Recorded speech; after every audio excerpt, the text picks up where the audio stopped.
Chapter 2, Part B of Aces Up by Covington Clarke. A Pass to Paris. 30 minutes later, two chastened pilots took off from the level field, with a half-dozen curious French peasants for an audience, and laid a straight course for Le Bourget. No more acrobatics and no more hedge-hopping. To an observer below they would have resembled two homing pigeons flying rather close together and maintaining their positions with a singleness of mind and purpose. When they reached Le Bourget, they circled the drome once, noted the windsocks on the great hangars, and dropped as lightly to the field as two tardy, truant schoolboys seeking to gain entrance without attracting notice. A newly arrived American squadron was stationed at the field, jubilant over the fact that they were trying their skill on the fast-climbing, fast-flying, single-seater Spads. 5 of these swift little hawks were now on the line, making ready for a formation flight. McGee and Larkin introduced themselves to the officer in command, presented their passes and authority for refueling, and McGee requested that his tail skid be repaired and his motor checked over. "Let's stick around and watch this formation flight," McGee then said to Larkin. "I want to see what these lads can do with a real ship." "All right, but don't get goggle-eyed. I came up here to see Paris, and I'm 30 minutes behind time now." The takeoff of the 5 Spads was good and in order. McGee noticed with considerable satisfaction that the flight commander knew his business, and the 4 planes under his direction followed his signaled orders with a precision that would have been creditable in any group of pilots.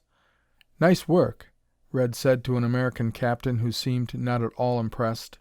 The captain was 6 feet tall, burdened by the weight of rank and the ripe old age of 24 or 25 years, and was somewhat skeptical of McGee's judgment.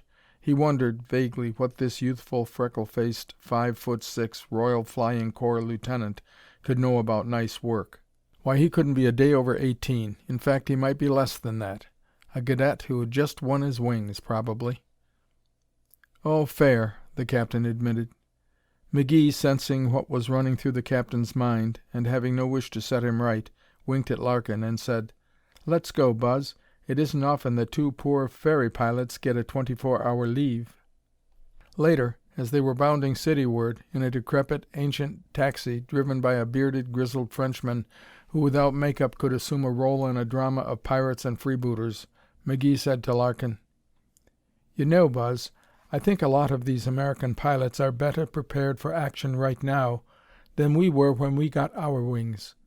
And we had hardly gotten ours sewed on when we were ordered to the front. These fellows will give a good account of themselves." "I think so, too. Do you remember how the cadets of our class were sent up for solo in rickety old planes held together by wire, tape, and chewing gum? Poor devils, they got washed out plenty fast. I've seen 'em go up when the expression on their faces told that they had forgotten everything they had learned. No wonder a lot of them took nose dives into the hangars and hung their planes on smokestacks and church steeples." McGee frowned, remembering some of the friends who had tried for their wings and drew crosses instead. Quickly he threw off the mood with a laugh. "Yes, and I was one of those poor devils who forgot. I'll never forget that. I had no more right being up in that old Avro than a hog has with skates. But England needed pilots, and needed them badly. I guess it was a case of what goes up must come down, and the government gave wings to the ones who came down alive. The others got angels' wings."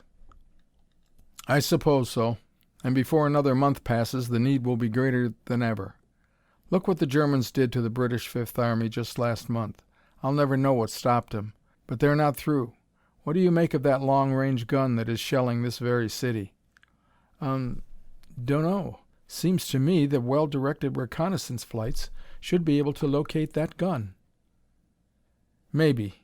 But locate it or not, its purpose is to drive war workers out of Paris, cripple the hub of supplies, and make it more difficult for us to coordinate the service of supplies through here when they make their drive at Paris. It'll come within a month.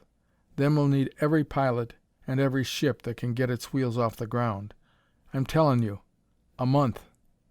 "Think so?" "I know so. America is going to have her big chance, and may the Lord help us if she doesn't deliver. I don't know how many combat troops she has landed, but I do know that her eyes, the air service, is in need of ships.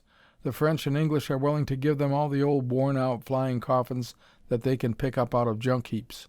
Old two-seater Spads, old ARs, 1 1/2 Strutter Sopwiths, and crates like that. If they can get new Spads, like those we saw him flying in this morning, or Nieuport 28s, or the Selmsons, which their commander has been trying to get, then all will be jake. Otherwise," he shrugged his shoulders expressively. "Otherwise," McGee took advantage of the pause, "otherwise, they'll deliver just the same, even if they have to fly Avros, Cauldrons, or tabletops. Buzz, these Americans over here have fight in their eyes. They've got spirit." "Yes, but spirit can't do much without equipment." "Huh! Ever read any history?" "What's in your mind now, little teacher?"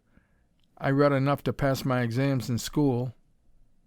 "Then you've forgotten some things about American history, especially about spirit and equipment.